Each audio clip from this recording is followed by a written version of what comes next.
When an individual or a family visits your church for the first time, in a sense, they're initiating a conversation with your church. And every church I know has a strategy in place to acknowledge and to respond to that conversation starter. It may be a phone call, a letter, an email, and sometimes a home visit. Now, the same is true when an individual or a family makes a first-time gift to your church. They're starting a conversation, and they're sending several potentially important messages to you.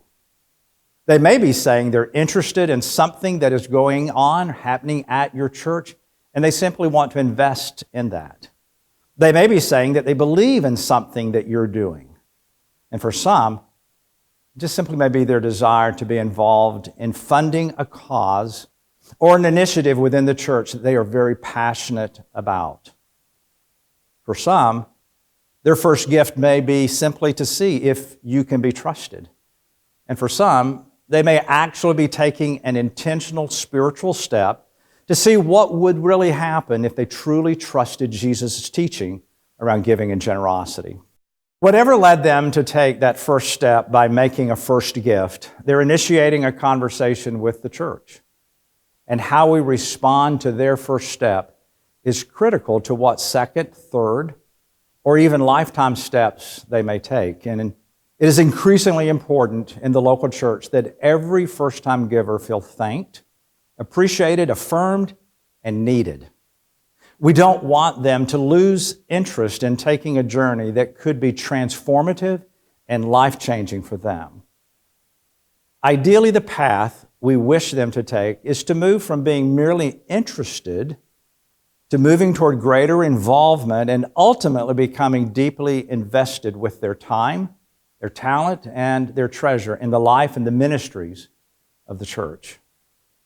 When possible, the senior pastor or one of the pastors on staff should be the one to respond to first-time givers. Generally, there will be a better reception and greater impact from the contact when the acknowledgement and the thank you comes from the senior leadership of the church.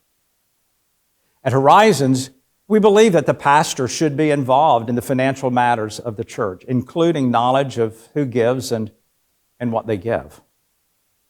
An option in those churches where it is countercultural for the pastor to know specific amounts that individuals give.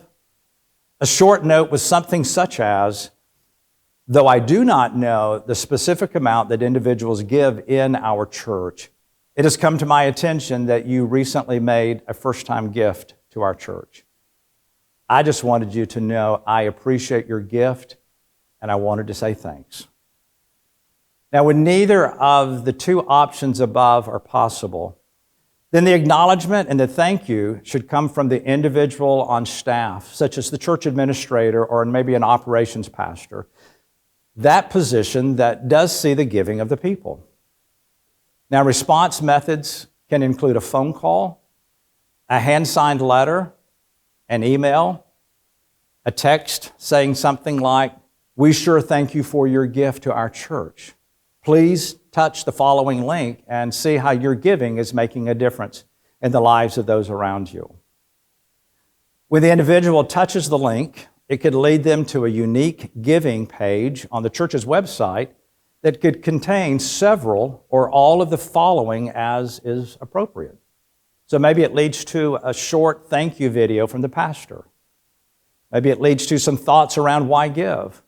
The link could lead them to stories of ministry impact and life transformation.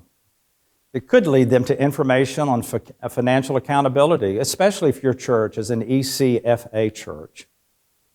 And it could just lead to a landing page where there's a contact name and contact information.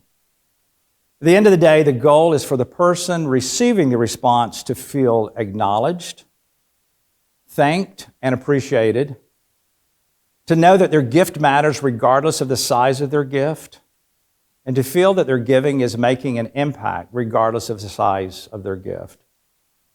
Maybe it's to help them know that they have a personal connection with someone at the church, and just a deeper connection with the church in general. I do think it is appropriate to mention motivation in this discussion. Certainly, we all believe that more money means more ministry, and more ministry means more people can be reached with the life-transforming love of Christ. A fully funded ministry plan is vitally important. However, more money simply for the sake of more money, or simply checking a box, or filling a quota, should not be the ultimate inspiration behind a strategy to grow people from a first-time gift to becoming lavish givers to the church. We must first be motivated by the truth that generous giving is a characteristic of a fully devoted follower of Christ. Our faith and our finances are inextricably connected. Jesus made that connection. Giving is spiritual before it's transactional. And motivating and inspiring people to connect their God-given, God-entrusted resources to life-transforming ministry is a part of their unique spiritual journey and growth.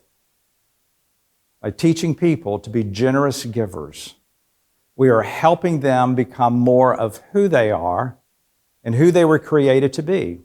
It is a part of the disciples' path, and that should be our highest motivation. Thank you.